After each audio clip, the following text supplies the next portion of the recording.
ఈ బీర చెట్టు వచ్చేసి పిందెలు పడుతుంది.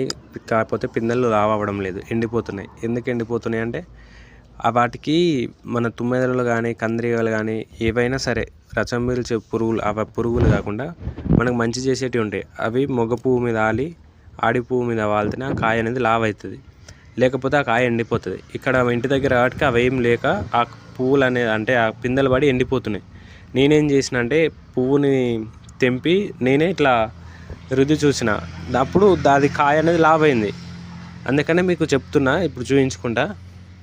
మీరేం చేయండి అంటే ఇప్పుడు ప్రతి ఒక్క చెట్టుకు మీరు అట్లా పంట పొలాల దగ్గర చేయాలంటే చేయలేరు. మీ పంట పొలంలో కనుక ఈ విధంగా అవుతుంటే మీరు హనీ బీస్ అనేది సెట్ దొరుకుతుంది, 4000 అట్లా కనుక్కోండి.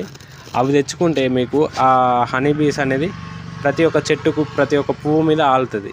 దానివల్ల మీకు కాయలు అనేది ఎక్కువ వస్తుంది, అదేవిధంగా మీకు హనీ కూడా వస్తుంది.